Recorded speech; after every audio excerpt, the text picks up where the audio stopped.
الحمد لله نحمده ونستعينه ونستغفره ونستنصره ونؤمن به ونتوكل عليه ونعوذ بالله من شرور أنفسنا ومن سيئات أعمالنا من يهد الله فلا مضل له ومن يضلله فلا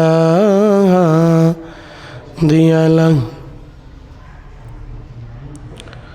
ونشهد أن لا إله إلا الله وحده لا شريك له ونشهد أن سيدنا وسندنا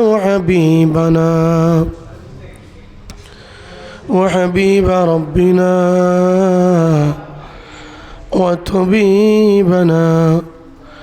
وطبيب قلوبنا ومولانا محمدا عبده ورسوله فقد قال الله تعالى في كلامه المجيد وفي فرقان الحميد أعوذ بالله من الشيطان الرجيم بسم الله الرحمن الرحيم وقضى ربك ألا تعبدوا إلا إياه وقضى ربك ألا تعبدوا إلا إياه وبالوالدين إحسانا إما يبلغن عندك الكبر أحدهما أو كلاهما فلا تقل لهما أف ولا تنهرهما وقل لهما قولا كريما واخفض لهما جناح الذل من الرحمة وقل رب ارحمهما كما ربياني صغيرا وقال رسول الله صلى الله عليه وسلم رضا ربي في رضا الوالدين وسخط الرب في سخط الوالدين أو كما قال النبي عليه الصلاة والسلام سبحانك لا علم لنا إلا ما علمتنا إنك أنت العليم الحكيم وسبحانك لا فهم لنا إلا ما فهمتنا إنك أنت الجواد الكريم خدمت مادر پیدر کن خدمت مادر پیدر کن اختیار تاکہ باشی درد عالم بختیار خدمت مادر پیدر کن اختیار تاکہ باشی درد عالم بختیار خدمت مادر پدر کن صبح شم खिदमते मादर पे दरकुन सुबह शाम ताकि बाशी दर्द आलम ने के नाम बलगल उला बिकमालिही कशफत दुजा बिजमालिही हसनत जमीउ खिसालिही सल्लु अलैहि व आलिहि। मुअज़्ज़ज़ मुकर्रम जुमाय आगत सम्मानित मुसल्लियान इकराम, মহিয়ান গরিয়ান, तमाम जगतेर एकमात्र अधिपति सृष्टिकर्ता हायातेर मालिक मौतेर मालिक महान रब्बुल आलमीनेर दरबारे शुक्रिया ज्ञापन करछि जा रब्बुल इज्जत वल जालाल दया करे माया करे मेहरबानी करे आमादेरके আল্লাহ পাকের প্রিয় ঘর হাজী ইব্রাহিম জামে মসজিদে জুমার নামাজের উদ্দেশ্যে একত্রিত হওয়ার তৌফিক দান করেছেন। এজন্য অন্তরের অন্তঃস্থল থেকে শুকরিয়া জ্ঞাপন করছি, বলছি আলহামদুলিল্লাহ।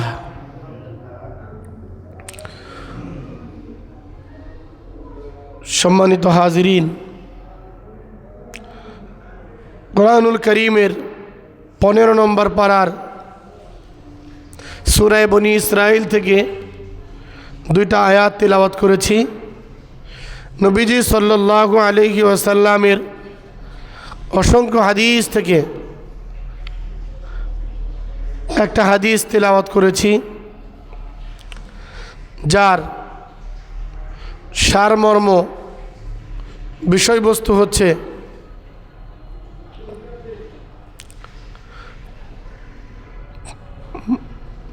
ইসলামে পিতামাতার হক।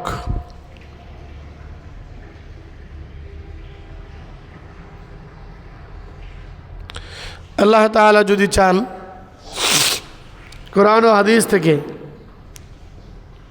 নির্দিষ্ট সময়ের ভিতরে দু চারটি কথা বলবো ইনশাআল্লাহ।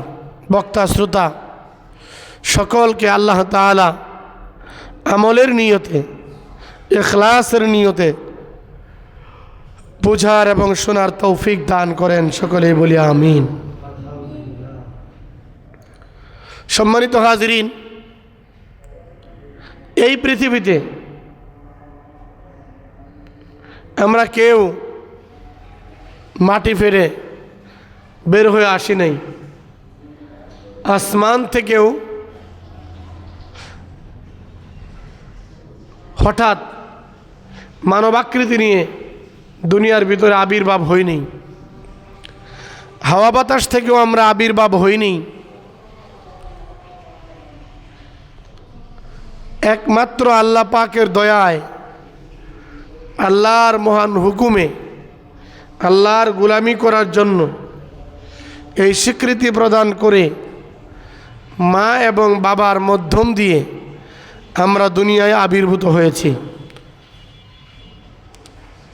এজন্য একজন মানুষের জন্য, একজন ব্যক্তির জন্য পিতামাতা এক বিশাল সম্পদ। কারণ আল্লাহ তাআলা আমাকে ডাইরেক্ট পাঠান নাই, কারোর মাধ্যম দিয়ে পাঠিয়েছেন। আর এই মাধ্যমটা হলো মা বাবা। আজকে আমরা আলোচনা করব মা বাবা নিয়ে। জীবিত থাকলে মা বাবার উপর আমাদের কি হক, মানে আমাদের উপর মা বাবার কি হক,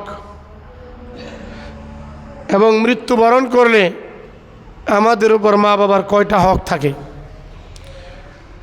এবং মা বাবার খেদমত করলে, মা বাবার সেবা করলে দুনিয়াতে কয়টি পুরস্কার পাওয়া যায় এবং কি পুরস্কার পাওয়া যায়, এই বিষয়গুলো নিয়ে ইনশাআল্লাহ আমরা অল্প সময় আলোচনা করব। প্রিয় ভাইরা, আমি আশা করি আপনারা ইখলাসের নিয়তে শুনবেন এবং মা বাবাকে কেমন যেন সামনে রেখে এই আলোচনাগুলো আপনারা শুনবেন। ইনশাআল্লাহ আপনাদের ফায়দা হবে। ইসলামিক ফিকহি দৃষ্টিকোণ থেকে সবচেয়ে কবিরা গুনাহ হলো শিরিক করা। শিরিক করা হচ্ছে সবচেয়ে বড় কবিরা গুনাহ। 2 নাম্বার কবিরা গুনাহ হচ্ছে মা বাবার অবাধ্য হওয়া।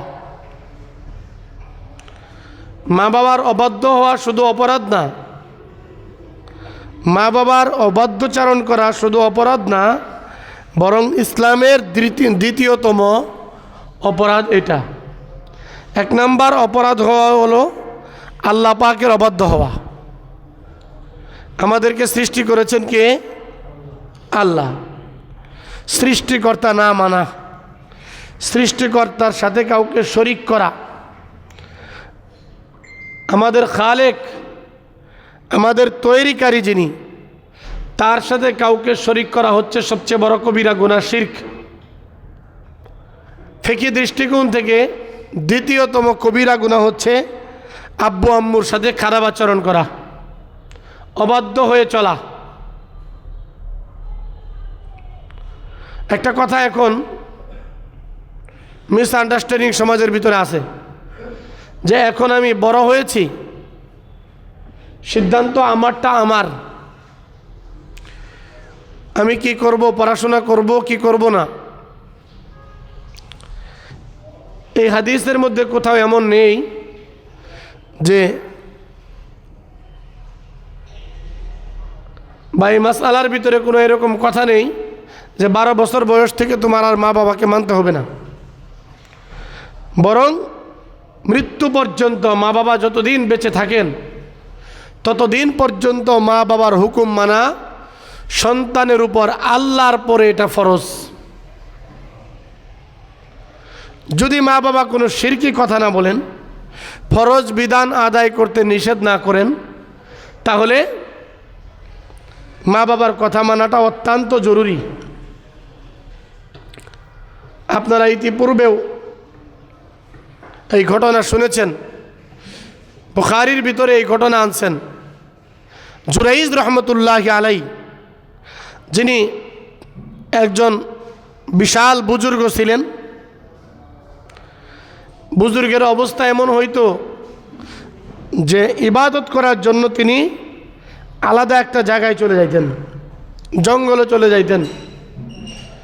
জঙ্গলে চলে যাওয়ার পর আলাদা ইবাদত করতেন, একাকিত্বভাবে নির্জনে আল্লাহ পাকের ইবাদত করতেন, যেন কেউ কোনো রকমের ভেজাল না করতে পারে। একদিন তার মা আসলেন, অনেক লম্বা ঘটনা, লম্বা হাদিসের সারাংশটা শুধু বলবো। তার মা আসলেন, এসে ডাক দিলেন জুরাইজ। জুরাইজ তখন নামাজে দাঁড়িয়ে আছেন। জুরাইজ চিন্তা করলেন, আমি নামাজ শেষ করব নাকি মায়ের ডাকে সাড়া দিব নাকি নামাজ শেষ করব। চিন্তায় পড়ে গেলেন নামাজের ভিতরে। তো চিন্তা করে ফসল বের করলেন যে আমি নামাজটা শেষ করি, এরপরে মাকে জবাব দিব। জুরাইজের মা চলে গেছেন ততক্ষণে। এরপরে আবার নামাজে দাঁড়াইছেন। আরেকদিন মা আসছেন। মা এসে ডাকতেছেন জুরাইজ। জুরাইজ তখনও নামাজে। জুরাইজ আবার চিন্তা করতেছেন যে আমি কি নামাজ শেষ করব নাকি মা ডাকে সাড়া দিব। আরেকদিন মা আসলেন, আমি সাড়া দিতে পারলাম না। তৃতীয় দিন আরেকদিন এরকম ঘটনা ঘটল। এক পর্যায়ে মা বললেন, তোকে যেন আল্লাহ বেশ্যার মুখ না দেখায়, মৃত্যু না দেয়। কিছুদিন পরে ওই ঝুপড়ির পাশে একজন রাখালনি ছিল। এক মহিলা দাবি করলো এই সন্তানটা জিনার সন্তান ছিল, বলতেছে এটা জুরাইজের সন্তান, এটা জুরাইজের সন্তান। রাজপ্রাসাদে সেনাবাহিনী এসে তার বস্তি ঘুরিয়ে দিল, মিসমার করে দিল। এটা কেমন বুজুর্গ, বুজুর্গের আড়ালে সন্তান জন্ম দেয়। জুরাইজকে রাজপ্রাসাদে দাঁড় করালো আসামির কাঠগড়ায়। জুরাইজ কোনো উপায় না পেয়ে অবশেষে সেই সন্তানকে নিয়ে আসতে বললেন। সন্তানকে জিজ্ঞাসা করলেন, এই সন্তান, তুমি বলো তোমার বাবাকে। আল্লাহ পাকের ইচ্ছা ছিল শুধু মায়ের দোয়াটা পূর্ণ করা। জুরাইজ তো বেশ্যার মুখ দেখে ফেলেছে, তো বাচ্চা ছেলে বলতেছে আমার বাবা অমুক রাখাল। জুরাইজ মুক্তি পেয়ে গেল, কিন্তু জুরাইজ ততক্ষণে বেশ্যার যে ঘটনা পুরা এলাকা ছড়ে গেছে না, বদনাম হয়ে গেছে না, বদনাম হয়ে গেছে। এখান থেকে বড় শিক্ষা, নামাজের চাইতে উৎকৃষ্ট, নফল নামাজের চাইতেও দামি হচ্ছে মায়ের কথা, মা বাবার আদেশ। তুমি নফল নামাজ পড়ছো, তোমার মা তোমাকে ডাক দিয়েছে, তুমি নামাজ ছেড়ে দিয়ে মায়ের ডাকে সাড়া দাও। বাবা তোমাকে ডাক দিয়েছে, বাবার ডাকে সাড়া দাও। কিন্তু আজকে আমরা এমন একটা পর্যায়ে চলে এসেছি, মা বাবাকে সন্তানরা আর মানতে চায় না। সন্তানরা মা বাবাকে কোনো পরোয়া করার কোনো সুযোগ নেই, কোনো স্কোপ নেই, কোনো প্রয়োজনীয়তা সন্তানরা মনে করে না।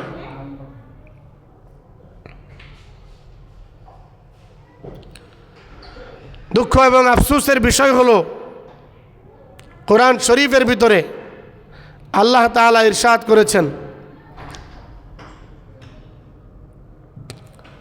وَقَضَى رَبُّكَ أَلَّا تَعْبُدُوا إِلَّا إِيَّاهُ وَبِالْوَالِدَيْنِ إِحْسَانًا إِمَّا يَبْلُغَنَّ عِندَكَ الْكِبَرَ أَحَدُهُمَا أَوْ كِلَاهُمَا فَلَا تَقُل لَّهُمَا أُفٍّ وَلَا تَنْهَرْهُمَا وَقُل لَّهُمَا قَوْلًا كَرِيمًا।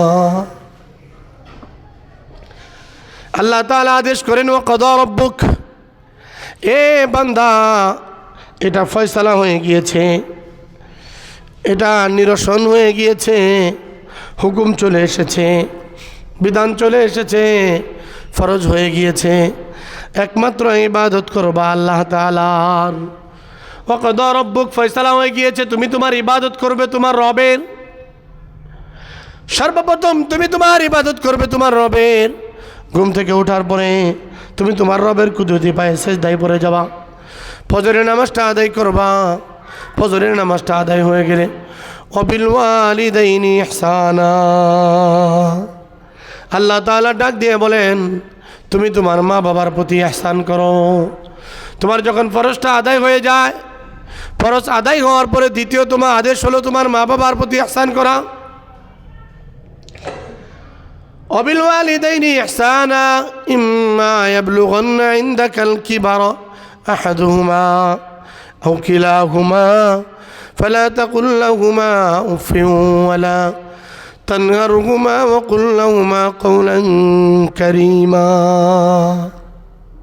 বড় আফসোস আজকের সময়ে যে মা বাবা, কতজনের মা বাবা আপনার প্রতি সন্তুষ্ট, কতজনের মা বাবা আপনার প্রতি খুশি আছে, বুকে হাত দিয়ে বলতে পারবেন কয়জন?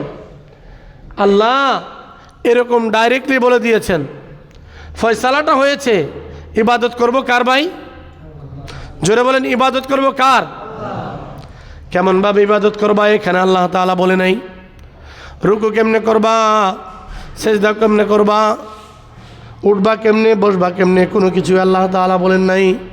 কিন্তু পক্ষান্তরে আল্লাহ তাআলা মা বাবার ক্ষেত্রে বলে দিয়েছেন, ওয়াবিল ওয়ালিদাইনি ইহসানা। ফয়সালা হয়ে গিয়েছে, এক নাম্বার তুমি আল্লাহ পাকের ইবাদত করবা। আল্লাহ পাকের ইবাদত শেষ হয়ে গেলে দুই নম্বরে তুমি তোমার মা বাবার প্রতি ইহসান করবা। এই সন্তান, ইবাদত কীভাবে করবা পরবর্তীতে আমি ব্যাখ্যা করে বলবো, কিন্তু মা বাবার সেবা কীভাবে বলবা দূরে নয়, এখানে আমি বলে দিচ্ছি। ইম্মা ইয়াবলুগান্না, যদি পৌঁছে যায়, ইনদাকাল কিবার, তোমার মা বাবার ভিতরে কেউ যদি বার্ধক্যে পৌঁছে যায়, আহাদুহুমা, অথবা দুইজনের ভিতর থেকে একজন, ইম্মা ইয়াবলুগান্না ইনদাকাল কিবার আহাদুহুমা আও কিলাহুমা, দুইজনের ভিতর থেকে একজন যদি বার্ধক্যে পরিণত হয়ে যায়, অথবা দুইজন থেকে একজনকে পাও, অথবা একজনকে পাও, আও কিলাহুমা, অথবা দুইজনকে একত্রিতভাবে পাও, ফালা তাকুল্লাহুমা উফ। দুইজনের ভিতর থেকে একজনকে যদি পাও, অথবা একজনকেও যদি পাও, অথবা দুইজনকেই যদি পাও বার্ধক্যজনিত অবস্থায়, ফালা তাকুল্লাহুমা উফ, এমন কোনো কথা বলিও না, এমন কোনো ব্যবহার মা বাবার সাথে করিও না যে মা বাবার কোনো কাশির কারণে, মা বাবার কোনো কিছু চাওয়ার কারণে উফ বলিও না।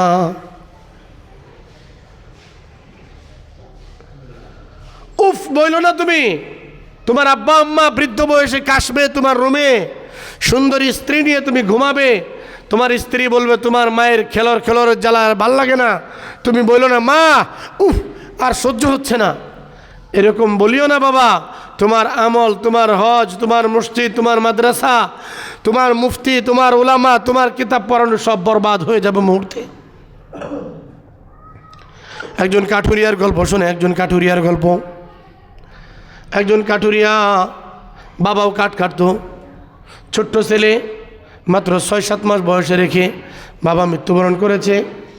আস্তে আস্তে ছেলেটা বড় হইতে লাগলো, দৈনন্দিন কাঠ কেটে কেটে আনে, কাঠ কেটে এনে মা বাবার রুটি রোজগারের ব্যবস্থা করে।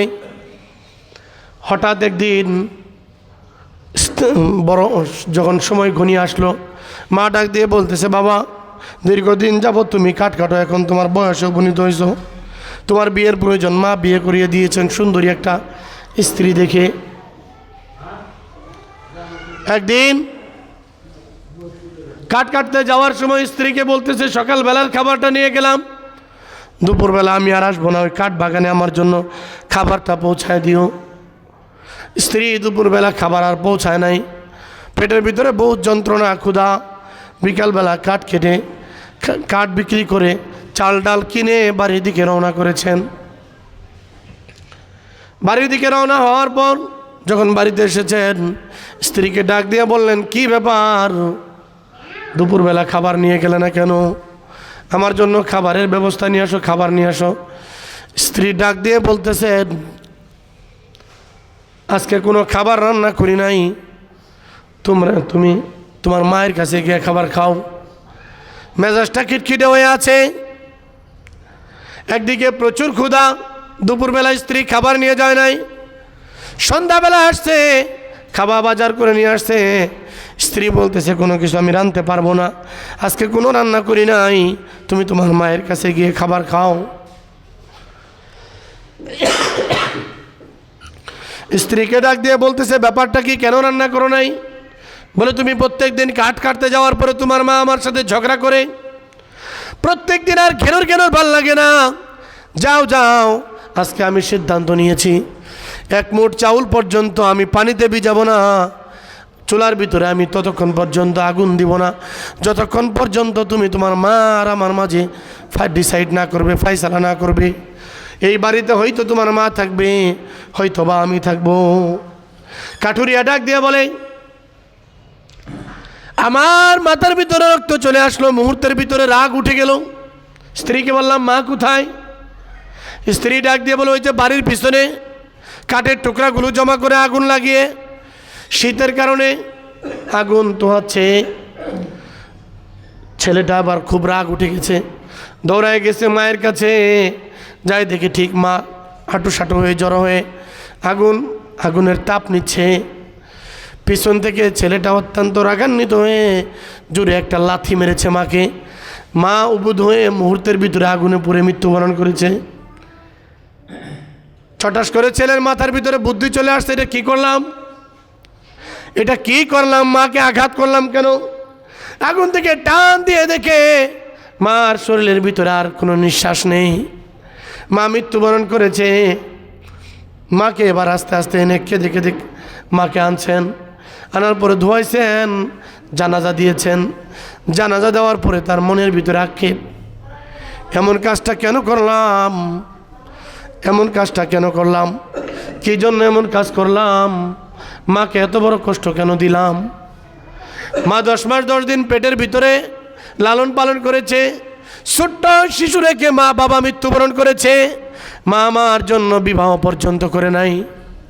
মা ইচ্ছা করলে ছোট্টবেলায় যখন আমি ছোট ছিলাম আমাকে বিভিন্ন জায়গায় এতিমখানায় রেখে বিবাহ করতে পারতো। আমার দিকে তাকাইয়া মা বিবাহ পর্যন্ত করে নাই। কি করলাম? আফসোস চিল্লায় আর আফসোস করে জানাজা হয়ে গেল। মসজিদে মসজিদে দোয়া করে মার জন্য, বাবার জন্য। আল্লাহ, আমি অন্যায় করেছি, অপরাধ করেছি।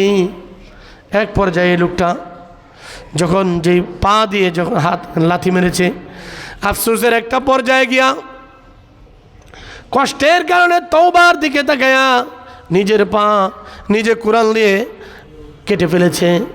কাটার পরে অর্ধ ল্যাংড়া হয়ে গিয়েছে।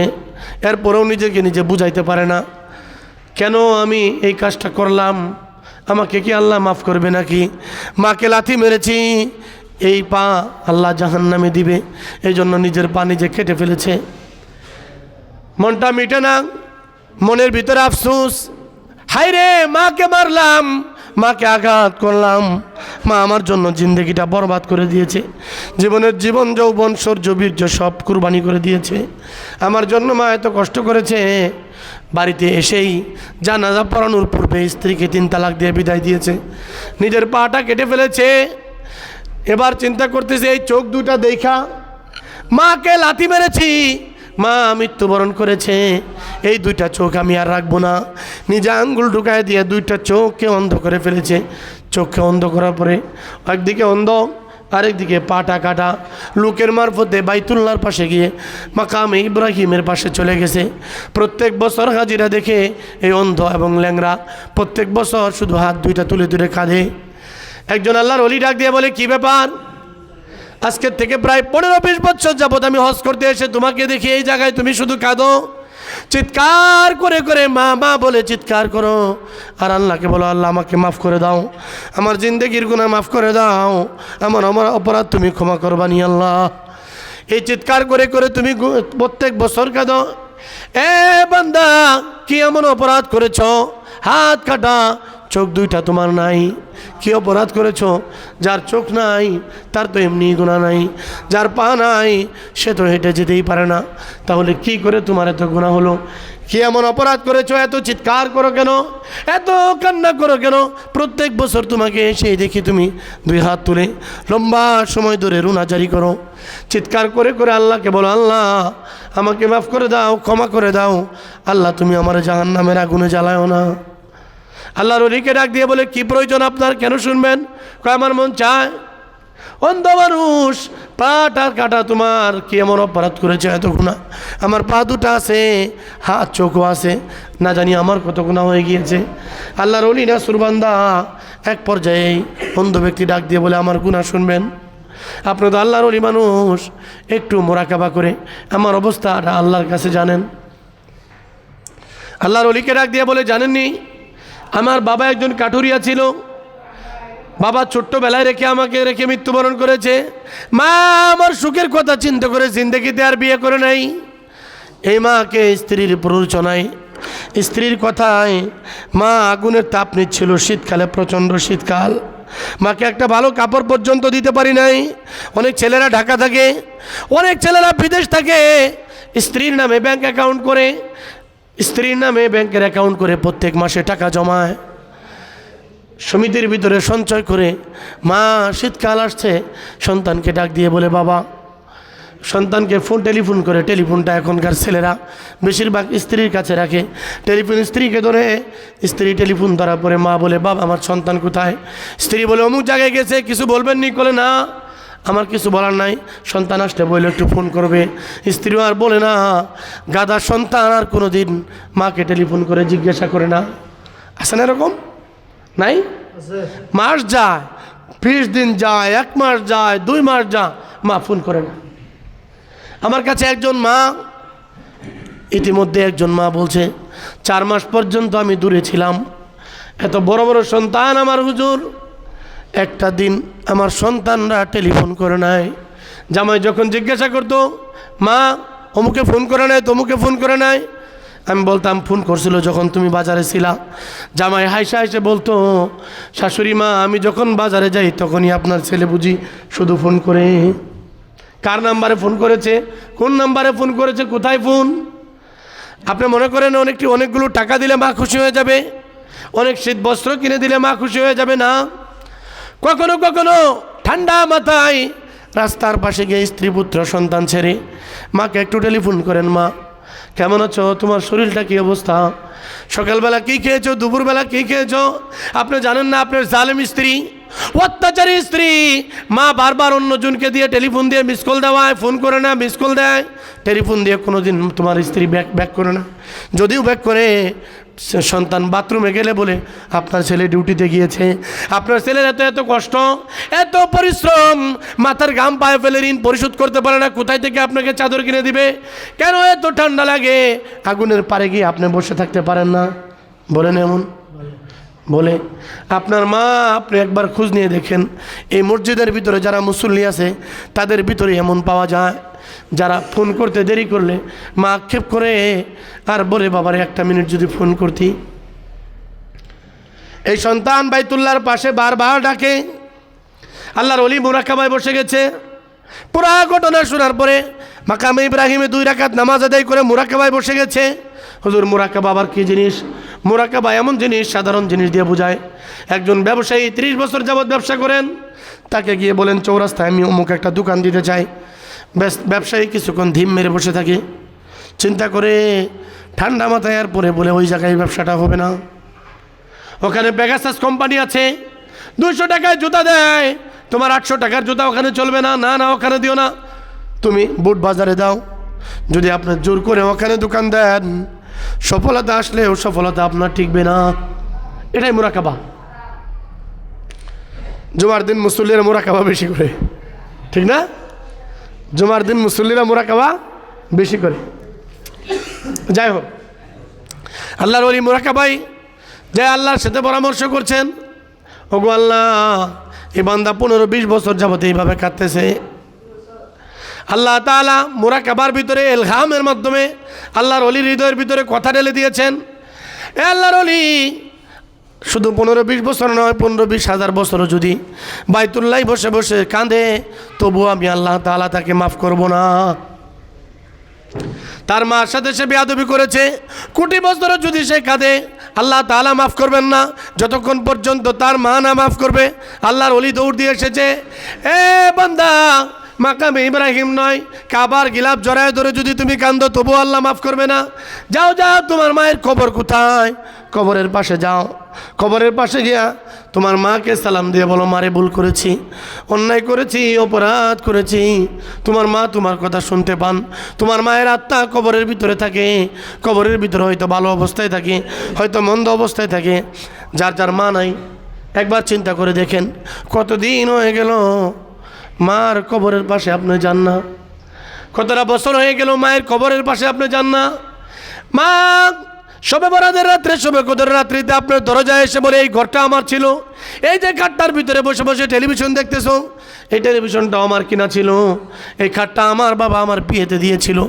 এর সন্তান, এমন একটা নালায়েক নারাদম বিয়ে করছস, একটা খাট পর্যন্ত আনতে পারে নাই, আমার খাটের ভিতরে বসে বসে তুই টিভি দেখতেছস। একটা বছর হয়ে গেল, কোনো দিন আমার কবরের পাশে তুই দাঁড়াইতে পারলি না। একটা দিন যদি কবরের পাশে দাঁড়ায়া আপনি যদি আপনার সন্তানকে হাতে নিয়া কবরের পাশে দাঁড়ায় বলতেন, ছেলে মেয়ে, এই যে তোমার দাদার কবর, তোমার দাদির কবর, এই কবরের পাশে তুমি একবার সূরা ফাতিহা পড়ো, 3 বার সূরা ইখলাস পড়ে আল্লাহ পাকের কাছে 2টা হাত তুলে দোয়া করতেন। 3 বার সূরা ইখলাস পড়ে দোয়া করতে দেরি, মুহূর্তের ভিতরে আল্লাহ এক কোরআন খতমের সমতুল্য সওয়াব আপনার মায়ের আমলনামায় পাঠাতে দেরি করবেন না। সুবহানাল্লাহ। কিন্তু আফসোস, হাজার ও হাজার সন্তান দেখা যায় এমন, মার কবর সংরক্ষণ করবে দূরের কথা, ঢাকায় এসেছে, বিদেশ গিয়েছে, বছরের পর বছর চলে গেছে, সন্তান যখন বিদেশ থেকে এসেছে, শ্বশুর শাশুড়ি আত্মীয় স্বজন পাড়া প্রতিবেশী নিয়ে ব্যস্ত, মার কবরের পাশে যাবে এতটুকু সময় পর্যন্ত পায় না। বাবাকে চিনে না, বাবা কোনো কারণে যদি দ্বিতীয় বিবাহ করে বাবাকে আর চিনেই না, বাবা তাওই হয়ে যায় না। তোমার বাবার বীর্য যদি না হতো তুমি দুনিয়ার মুখ দেখতে পারতে না। আল্লাহ তাআলা হাদিসে কুদসির ভিতরে আল্লাহ নবীর মাধ্যমে বলেন, রিদুর রব্বি রিদুল ওয়ালিদাইন, আল্লাহ তাআলা শুধু মার কথা বলেন নাই, যেখানে মায়ের কথা বলেছেন সেখানেই বাবার কথা বলেছেন। আরে মা তো চোখের পানি টপ টপ করে ফেলতে পারে, বাবা চোখের পানি ফেলায় না, বাবার হৃদয়ে রক্তক্ষরণ হয়। যারা দূরে পড়াশোনা করেছেন, সুদূর জামালপুর বাড়ি, বরিশাল বাড়ি, সিলেট বাড়ি, পড়াশোনা করার জন্য ঢাকায় এসেছিলেন, ছোট্টবেলার কথা মনে করেন।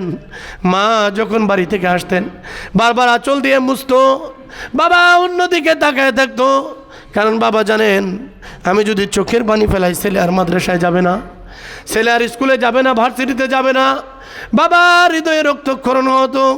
বাবা কখনো বুঝতে দিতেন না। বালিশটা উপর করে বাবা দীর্ঘক্ষণ পর্যন্ত কাঁদতেন। মা বলতেন এটা কেমন কান্না, ছেলে চলে গেল তখন কাঁদলে না, এখন এত কাঁদছ কেন? বাবা ডাক দিয়ে বলে ছেলের সামনে যদি আমি কাঁদতাম ছেলে মাদ্রাসায় যেত না। আল্লাহর ওলি আবার ডাক দিয়ে বলেন, এ অন্ধ, হাত কেটেছ, চোখ দুইটা অন্ধ করেছ, 15-20 বছর যাবৎ বাইতুল্লাহর মাকামে ইব্রাহিম ধরে ধরে দোয়া করছো, কাবার গিলাফ ধরে তুমি দোয়া করছো, আল্লাহ এখনো পর্যন্ত তোমাকে মাফ করে নাই। আল্লাহ ইলহামের মাধ্যমে জানিয়ে দিয়েছে তুমি তোমার মায়ের সাথে যে বেয়াদবিটা করেছো, মাকে লাথি মেরে আগুনের ভিতরে ফেলে দিয়েছো, মা হাত কেটে ফেলেছ, অপরাধের কারণে স্ত্রীকে তালাক দিয়েছ, চোখ দুইটা উপরে ফেলেছ। না না, যতক্ষণ পর্যন্ত মায়ের কবরের পাশে তুমি দোয়া না চাইবা, তোমার মা যতক্ষণ পর্যন্ত মাফ না করবে, কিয়ামত পর্যন্ত মাফ চাইলেও আল্লাহ মাফ করবেন না। এমন সন্তান যদি থেকে থাকেন, প্রিয় ভাই, আপনি মসজিদে এসে যতই ঠেকুর দেন, যতই সিজদা করেন, আপনার একটা সিজদাও আল্লাহর কাছে কবুল হবে না। আপনি মসজিদ করেন, আপনি মাদ্রাসা করেন, আপনি ইমাম হন, আপনি মুয়াজ্জিন হন, আপনি বাইতুল্লাহর ইমাম হন, আল্লাহ তাআলা আপনার একটা সিজদাও কবুল করবেন না যতক্ষণ পর্যন্ত আল্লাহ আপনার মা এবং বাবা আপনার প্রতি সন্তুষ্ট না হবে। আপনি তো আর সাহাবী আলকামা রাদিয়াল্লাহু তাআলা আনহুর মতো সাহাবী হন নাই, যার অসংখ্য হাদিস বুখারীর ভিতরে রেওয়ায়েত আছে। এরকম একজন জলিলুল কদর সাহাবী হযরত আলকামা রাদিয়াল্লাহু তাআলা আনহু মৃত্যু শয্যায় সজ্জিত। আল্লাহর নবী হযরত বেলালকে পাঠিয়ে দিয়েছেন, বেলাল যাও, কানের গোড়ায় যায় পড়ো, আশহাদু আল্লা ইলাহা ইল্লাল্লাহ ওয়া আশহাদু আন্না মুহাম্মাদার রাসূলুল্লাহ। বেলাল কানের ভিতরে বারবার আজান দেয়। বেলাল এমন একজন সাহাবী যিনি আজান হয়েছে বেলালের আজানের আগে দীর্ঘক্ষণ পর্যন্ত চলে গেছে, সকাল হয় না। আল্লাহ নবী অপেক্ষা করতেছেন, কিরে আজান হয়েছে অনেকক্ষণ আগে, সকাল হয় না কেন? জিব্রাইল চলে আসছে, ইয়া রাসূলুল্লাহ, ইয়া হাবিবাল্লাহ, মদিনায় কি আজকে আজান হয় নাই? বলে আজান তো সুললিত কণ্ঠে হয়েছে। বলে না না, বেলালের আজান আর শাহজিম পর্যন্ত পৌঁছে যায়, আজকে বেলাল আজান দেয় নাই। হুজুর বেলাল আজান না দিলে কিয়ামত পর্যন্ত আর কোনো দিন সকাল হবে না।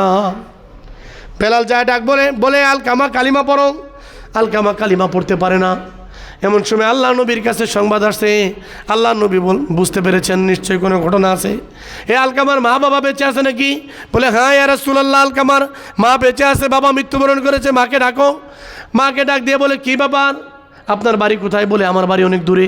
কেন, ছেলে এক জায়গায় আপনি আরেক জায়গায়, কারণ কি? ঘটনা আছে না এরকম? ছেলে এক বাসায়, মা বাবা আরেক বাসায়। বলে হুজুর মা বাবার ব্যবহার বড় খারাপ। আরে খারাপের পেট দিয়ে জন্ম নিছস, এটা তোর সবচেয়ে বড় অপরাধ। ওই খারাপের ভিতর থেকে যখন চলে যাবি, এটা হলো সবচেয়ে তোর জন্য বড় ভয়ঙ্কর শাস্তি। তুমি তোমার মা বাবার দোহাই দিয়া অন্য বাসায় চলে গেলা, আরেক এলাকায় চলে গেলা, মনে রাখবা তোমার সন্তান তোমার থেকে 2 এলাকা ছেড়ে চলে যাবে। তুমি তোমার মা বাবার কবরের পাশে বছরে একদিন যাও নাই, তোমার সন্তান 2 বছরে একদিন যাবে না। তুমি তোমার মা বাবাকে একটা লাথি মেরেছ, মনে করবা তোমার সন্তান তোমাকে 12টা লাথি মারবে। কথা বিশ্বাস হয় না? এই কথাগুলো মনে রাখবেন। আল্লাহ তাআলা মা বাবার সেবা করার তৌফিক আপনাদেরকে দান করেন।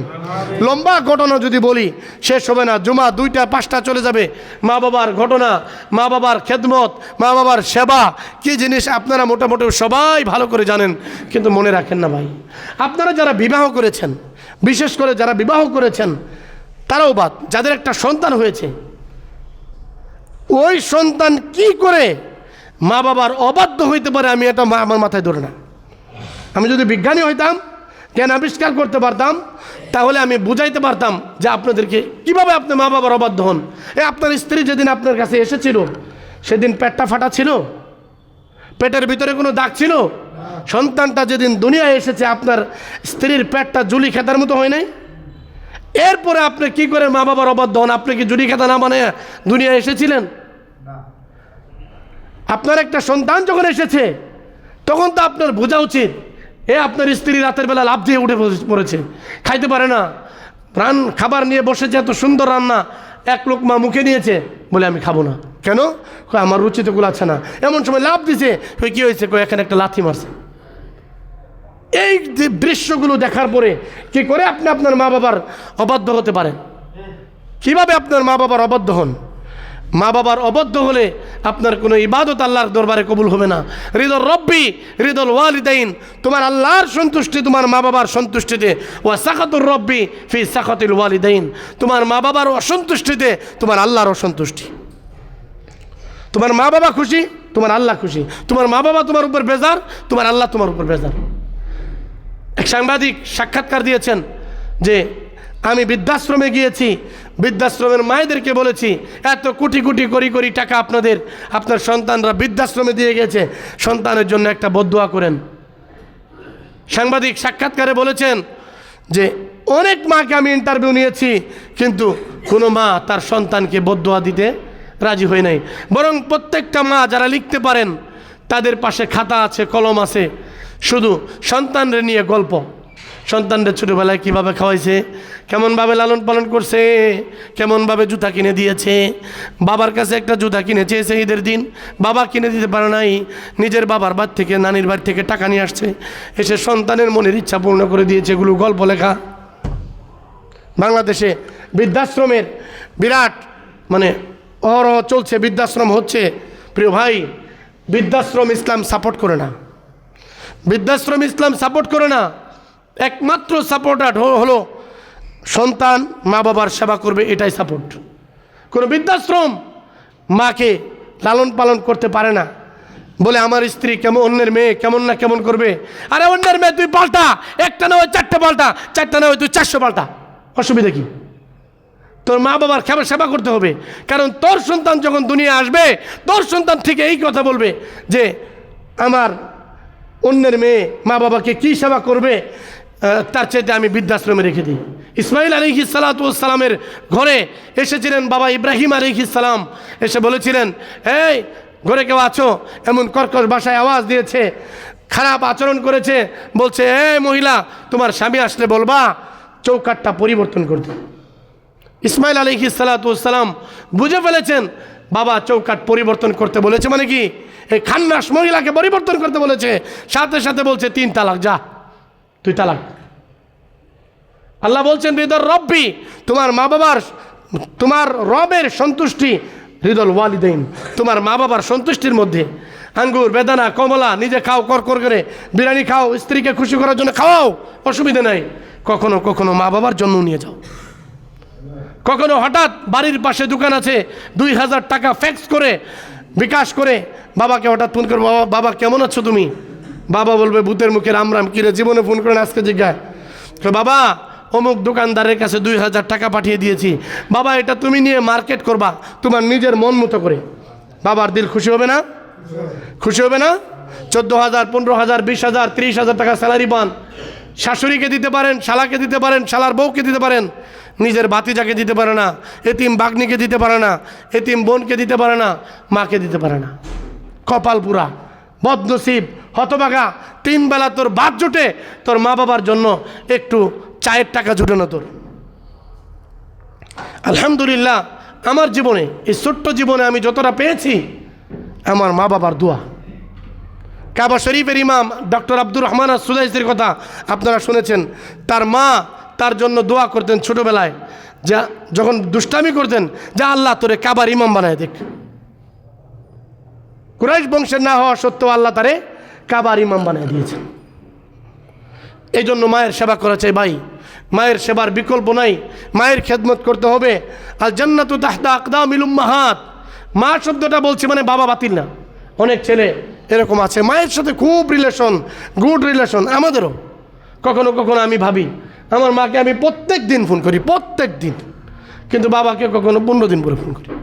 কখনো আজকে যখন বয়ান পড়তেছিলাম চোখ দিয়ে পানি আসতেছিল আর বলতেছিলাম, কিরে মা আসছিল, মারা তো এতগুলো টাকা দিলাম, বাবারা তো কিচ্ছু দিলাম না, এটা ঠিক না, বাবাকেও দিতে হবে। আজকে আমার মাকে বাবা বিবাহ করেছিলেন বিদায় মায়ের মাধ্যমে আমি দুনিয়া এসেছি। বাবা আরও বেশি প্রাধান্য পাবেন, তবে মা হচ্ছেন অবলা, সরলা, সহজ সরল, অল্পতেই কেঁদে দেন। মায়ের কাছে দোয়া চাইতে হবে, মার সেবা করতে হবে, বাবার কথা মতো চলতে হবে। যেই সন্তান মা বাবার অবাধ্য হয়ে বিয়ে শাদী করে, এটা দেখবেন আর কি বাস্তব, বাপ মা চায় নাই এমন অবস্থায় বিয়ে শাদী করছে, ওর সুখ শান্তি হয়? হয় অনেকটা, হয় হাজারে একটা, কিন্তু অধিকাংশই আমার জানা মতো যতটুকু দেখলাম ওই সংসারও টিকে না, শান্তিও হয় না। ঠিক বলছি না? ঠিক বলছি ভাই? এই জন্য প্রিয় যুবক ভাইরা, মা বাবার কথা মতো চলা, মা বাবার পরামর্শ অনুযায়ী চলা। মা বাবা মূর্খ হতে পারেন, আরে এই মূর্খের পেশাবের জায়গা দিয়ে তুমি এসেছ, মূর্খের এই পেশাবের জায়গা দিয়ে তোমার এই বাহাদুরি, এই চেয়ার, এই বিরাট টাকা পয়সা, প্রভাব প্রতিপত্তি সব এই মূর্খের মাধ্যমে। প্রিয় ভাই, শুধু 5টা পুরস্কার বলে আমি আমার কথা শেষ, 1-1.5 মিনিট। 1 নম্বর, এই পৃথিবীতে যদি মা বাবার সেবা করেন 5টা পুরস্কার আল্লাহ পাক দিবেন। 1 নম্বর পুরস্কার, আল্লাহ পাক লম্বা হায়াত দিবেন। সুবহানাল্লাহ বলেন। আল্লাহ কি দিবেন? আপনি মারা গেলে স্ত্রীও কাঁদে, মাও কাঁদে, 2টা কাঁদা কি এক? স্ত্রী কাঁদে আমি বিধবা হয়ে গেলাম, কোথায় যাবো, আমাকে মানুষ ট্রিট করবে, আমাকে তেল সাবান গহনাগাটি, বাড়িটা ফ্ল্যাট হচ্ছিল আর 2 তালা বাকি আছে, মরলা এই 2 তালা ক্লিয়ার করে মরলা না কেন? আর মা কাঁদে আমার বাচ্চা দণ্ডে, আল্লাহ আমার হায়াতের বিনিময়ে বাঁচাই দিয়ে যাও, ঠিক না? 2 নম্বর উপকার হচ্ছে, 2 নম্বর উপকার হচ্ছে যে আল্লাহ তাআলা বালা মুসিবত থেকে আপনাকে হেফাজত করবেন। সন্তান রিক্সা নিয়ে বার হয়েছে, বিজলি চমকাচ্ছে, আকাশ থেকে বিরাট একটা গজব আসছে, তার গুনাহের কারণে তার মাথার উপরে পড়বে, এদিক দিয়ে মা হাত উঠাই দিচ্ছে, আল্লাহ বিজলি চমকাচ্ছে বাহিরে, আমার ছেলে রিক্সা নিয়ে বার হয়েছে, আল্লাহ আমার ছেলেকে হেফাজত করো। মাঝখানে ফেরেশতা বিপাকে পড়ে গেছে, আল্লাহ কি করব? একদিকে বিজলি হাতে নেওয়া, আরেকদিকে গজবলা, মাঝখানে বিরাট এক দেওয়াল, মা বাবার দোয়া। আল্লাহ বলেন, এই দেওয়াল, এই বিজলিরে তুমি তাল গাছের উপরে ফেলাই দাও। পড়ে না তাল গাছের উপরে? এই গাছ কোনো অপরাধ করে? গাছের উপরে পড়ে কেন? আল্লাহ বিপদ দূরে সরাই দেন, মায়ের দোয়া। 3 নম্বরে, আল্লাহ পাক সুস্থতার জীবন ধনী বানায় দেন। আল্লাহ পাক বান্দাকে আল্লাহ ধনী বানায় দেন। একজনে আরেকজনে পীরের দরবারে দৌড়াচ্ছে, আমাদের কাছে আসে তাবিজের লেগে না। আপনার মা আপনার জন্য দোয়া করবে, আপনার মা আপনার জন্য দোয়া করবে। মায়ের দোয়া কারেন্টের গতির চাইতে বেশি আল্লাহর কাছে গ্রহণযোগ্য। আপনি কখনো কখনো মস্কারি করে মারে বলবেন, মা তুমি 2টা হাত তুলো, হাত 2টা তুলে একটু দোয়া করো, তোমার ছেলে যেন মক্কা মদিনা যাইতে পারে, তোমার নাতি যেন হাফেজে কোরআন হইতে পারে, তোমার ছেলের যেন আল্লাহ হাত ভর্তি টাকা দান করেন। পারবেন ইনশাআল্লাহ? মায়ের কাছে দোয়া চাইতে পারবেন? মায়ের আম্মা কইতে ভয় পায়, শাশুড়িকে আম্মা যান, শাশুড়ি হলে আম্মা যান, মায়ের বুড়ি, ওই শোনো না তুমি, ওই শোনো না তুমি, এই তোমার ডাকছি না, শোনো না, বলো না এরকম সম্ভব? আল্লাহর আরশ চেপে যাবে, আরশে আজিম টুকরা টুকরা হয়ে যাবে আপনার এই ডাকে। আব্বাকে আব্বা বলেন, সালাম দেন, আম্মাকে আম্মা বলেন, একবার আম্মা বলবেন, মায়ের হৃদয় খুশি হয়ে যাবে, কবুল হজের চাইতে সওয়াব আপনার আমল নামায় বেশি চলে আসবে। 4 নম্বরে, আল্লাহ পাক বারবার মক্কা মদিনা জিয়ারত করাবেন। টাকা নাই, পয়সা নাই, কোনো কিছু নেই, হঠাৎ এক বড় লোক এসে বলবে, আমি স্বপ্নে দেখছি আপনারা আমার মায়ে বাইতুল্লাহ জিয়ারত করাইতে বলছে। 5 নম্বর, মৃত্যুর সময় আল্লাহ তাআলা ঈমান নসিব করবেন। আজরাইল চলে আসছে, শয়তান চলে আসছে, প্ররোচনা দিচ্ছে, এমন সময় আল্লাহ 2টা ফেরেশতা পাঠাই দিবেন, যাও তার কালিমার কাছে গিয়া, কানের কাছে গিয়া কালিমার তালকিন তুমি দিতে থাকো। আল্লাহ তাআলা আমাদেরকে বেশি বেশি করে মা বাবার সেবা করার তৌফিক দান করেন।